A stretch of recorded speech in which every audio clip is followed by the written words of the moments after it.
enables us to live in a holy state, to maintain that, if you will. So when we come into covenant, you've received the Spirit, you are a temple of the living God. He says, don't defile it. And we read the Torah all the time where it says, you need to be holy. The priest is holy. Don't touch these things. Don't go around death. Don't touch a dead body, because he's a God of life. And this idea of not defiling the temple of the living God is a very big deal.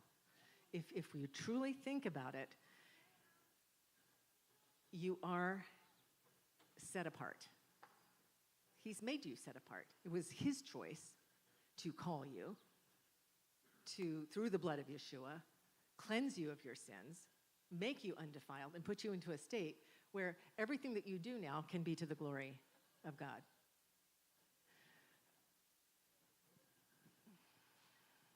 First Peter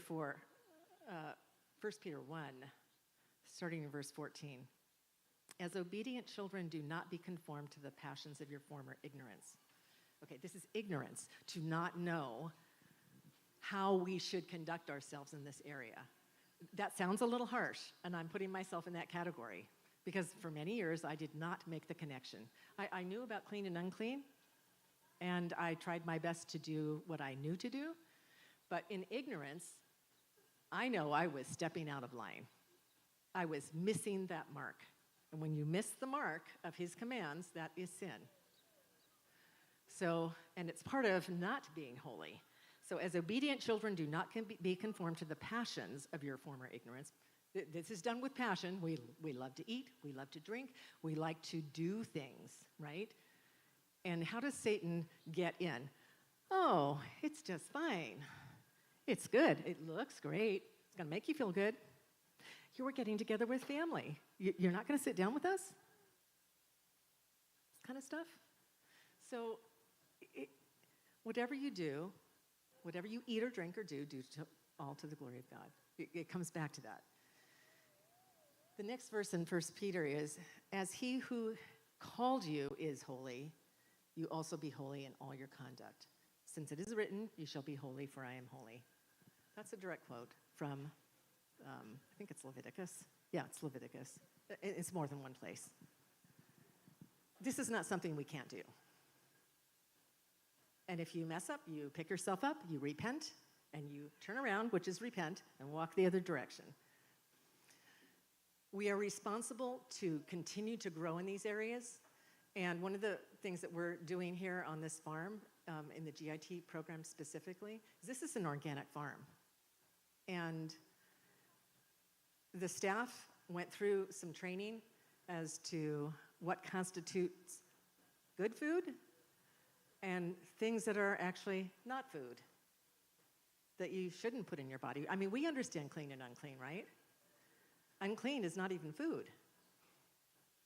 But we don't think in terms of all the chemicals and the additives and the preservatives that are not food. They are not food. They defile. They defile the body. They lead to chronic disease, illness, sickness, debilitation, sometimes death over the long term. And you know this. You stay up late, you have a bunch of sugar, and you see it with kids. And then you come down with something the next day because you weren't treating your body with respect, right? We have a responsibility to act in the role that we have been called to. And our role is to be a set-apart people, a holy nation, a royal priesthood. And you know the priests were not called to be around death, not around things that would cause illness or death. In fact, they were the ones that people were to come to if they had an illness. And God protected them. So they were holy, set apart. Their job was to draw near to God. That the whole sacrificial system was to purify and to create a method to draw near. Guess what? Eating and drinking is part of this. And the feast, we're supposed to really eat and drink and rejoice. But we're supposed to do it in a way that is glorifying. So, we were talking about Abraham, or Abram at the time. We have been called to be separate from evil. I'm going to call it evil because some of this is blatant intent to harm. This isn't just, we put a little something in here and it might not be so good for you. We have an industry in this country and in the world, our country, we're just going to speak because we live here, that takes sugar, strips it of all its natural good properties, bleaches it, condenses it, powders it, turns it into packages in the store, and everyone's using it in all their baking goods and whatever, right? In that form, it is actual poison. It harms the body. In that form. Natural form, it's actually good for you. And see, that's kind of the difference that we're going to be looking at. What does Yahweh provide in what state versus what does man do to defile what has been created and cause it to not be food? Are there other things that sweeten that are not defiled? Yeah, there are. There's stevia, there's honey, there's date honey. There are all kinds of different things that he's created. You just have to make sure it's not defiled by man. And again, realize that we're in a battle against principalities and powers and that lie of Satan that you have absolutely no responsibility, it's not your fault, and this isn't going to harm you. You're not going to die. It's the same lie. Our medical system says, you've got cancer, you must have caught it. Now, some of you might not have heard this before, but we were created with a body that is wonderful, and it has an ability to heal. And when they tell you you have something incurable, that's a lie of the enemy. It's a lie. I know this firsthand. He didn't create us to be ill. He didn't create us to not have an ability to heal. And he's got a plan laid out. If you end up in the situation, call upon the elders. This is James 5:14. There's a formula. Call upon the elders, be anointed with oil, hands laid on. The prayer of faith will save the sick. And then, if you have committed a sin, you missed the mark, which a lot of times with illness, you've missed the mark, it will be forgiven. And then you go and confess. Interesting, the order, isn't it? You go confess because sometimes your illness is so serious. Just take cancer for an example. That the Father wants to heal you, but true faith is doing your part as well. And maybe you don't know what to do. So you tell your brother and your sister, hey, I'm struggling with this. I need your prayers. I've called on the elders. I've done all this. This is what's going on. And it is my belief, and I think because of the promises and the way this is written, the Father gives a word to someone or someone's to you to bring to your attention, hey, the 3 Cokes a day are not good. If you have cancer, you probably need to throw that out. You might need to really clean up your diet. You might need to detox from some of the pesticides and stuff that you've been exposed to. There's lots of different reasons, but he knows your situation, and he can bring that information to you. How can you not be healed in that situation? Where you're doing your part, he leads with he does his part, and then you do your part. And then he directs to those around you how to help. Now, if it's your end of days, that's a different situation. But we're dying because of ignorance. It says many sleep, due to lack of knowledge. It's spiritual and it's physical. The two are tied together, and we tend to separate things. Brian said, I'm going to give you a book. This is a really good book. You should read it. The Marvelous Pigness of Pigs. It's by Joel Salatin.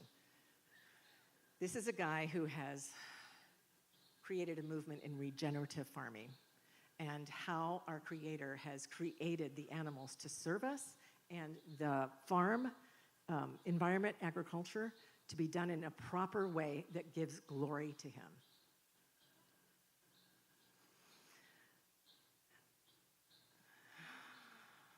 I'll get into a little bit on this in just a minute, but it's not about eating pigs. oh, right. He's just looking. He's looking at how is a pig created, for what purpose, and how mankind has taken that and used it incorrectly. Oh, and mistreated the animals. So when we look at this, we have areas of, well, let's start with bread, because it's supposed to be our daily bread.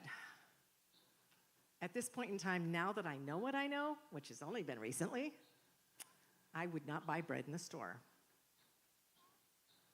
because it's poison, because it's not food. Have taken the industrial use of mills. They have stripped the nutrients from the wheat, and just use wheat for an example, gotten this flour, and then put back in vitamins. Only they're missing, like most of them. And those are synthetic vitamins, which the body does not recognize. The body goes, well, what's that? That's like a toxin. So you eat bread every day, right? You eat it on hamburgers, on sandwiches. You might have toast in the morning. This is a daily thing. So bread is huge. When you get back to the way God created it, we have wheat on this farm that is heritage breed. It hasn't been modified. And you take that when you are ready to make bread, and you run it through a little mill. I just plug it in and push the button. It takes me less than 5 minutes to plug it in, pour it in, and press the button, and have the flour. Mike? I thought that the real true bread, the way God made it, should only last a day. They made it last 7 days because they're profit-driven. Took the good stuff out that's good for your heart. He's absolutely right. It is actually supposed to be daily bread. You lose most of the nutrients after that one day. You still can have some if you freeze it a couple more days. But the way the system is set up is for profit and harm. Because with that profit comes harm. They're tied together. This is how we know this is of the evil one. I have a really simple recipe. At this point, I'm convicted in my heart that our laws are in Torah. We have the clean and unclean food list, right? That which has a cloven hoof and chews the cud is clean in the mammals. That which has fins and scales and the fish are clean. And then it gets into the birds. The types of birds that are unclean and the types of birds that are clean. And you'll notice he doesn't just give it to you. He says, these are the birds that are unclean, and they tend to be vultures and things like that. They have a certain way that they place their feet. The crop and all of that is different than the clean birds. So it takes some doing to go, oh, we have to get into a little science here. Well, I'm going to tell you a quick story. Came across a Jewish woman, her story, and she said, I ordered halibut for the feast. Favorite fish, and used to be mine too.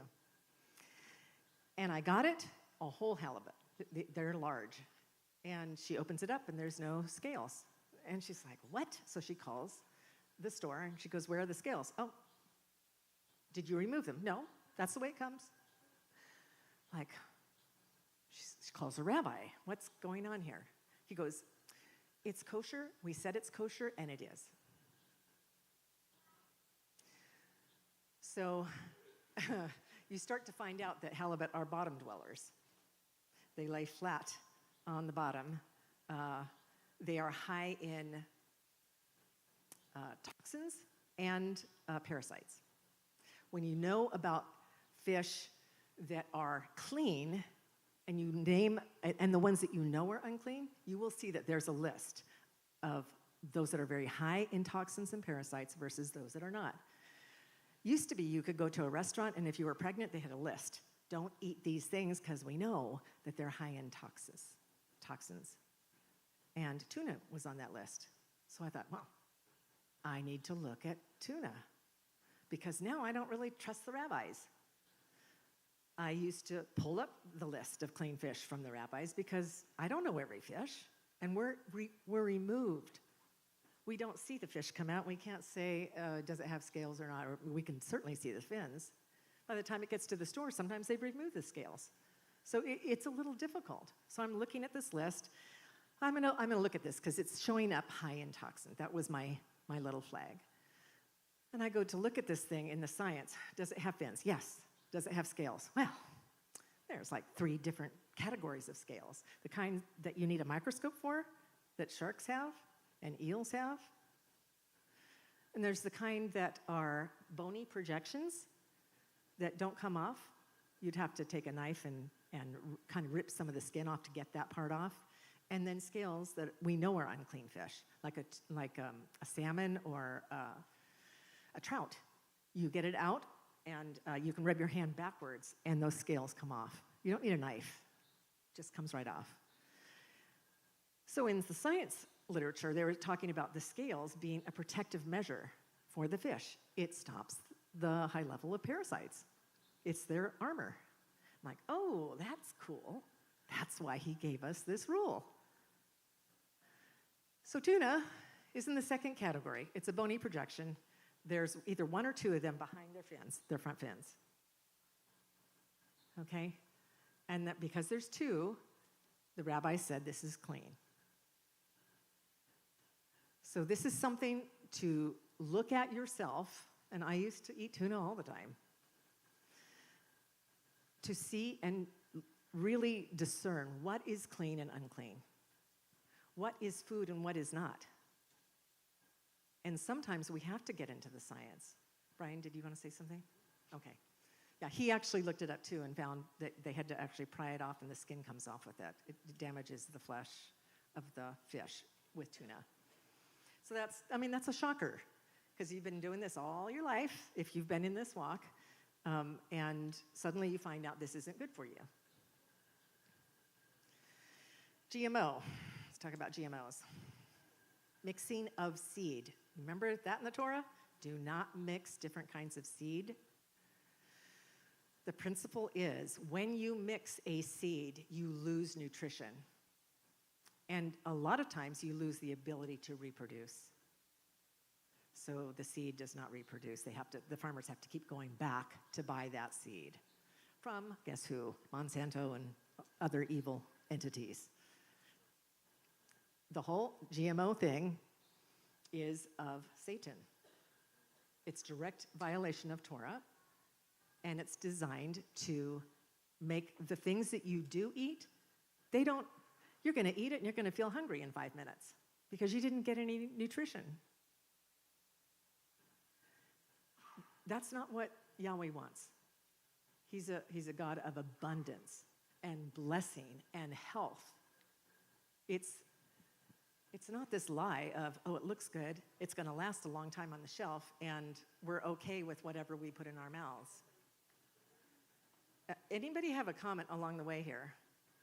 I will say something, just because of the farm here and what we grow and things like that. Some of these things, they're kind of a wake-up call and stuff like that. But something that you just notice out in the field, I know, Christine, you're a second witness. You raise sheep.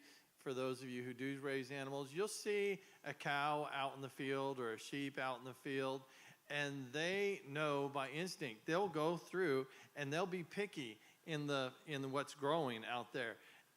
And me watching it, I'm like, how do they do this? How do they know I want to eat that blade of grass and not that blade of grass? It's a weird kind of thing, but it happens every single day. And when you're around it all the time, it's just a no-brainer. They mostly eat. Now, if they're starving, and there's stuff out there that's going to hurt them, they will eat it. So you have to be careful on your pasture and things like that. But if there's plenty, they're not going to eat the bad stuff. They're going to go to the good stuff. I don't know the answer why. I know that those animals have big, long noses, okay? Me don't have, I kind of got a big nose, but not that big, right? But what has the Father given me? He hasn't given me a big nose to be able to sniff out those things, but he has given me a brain, okay?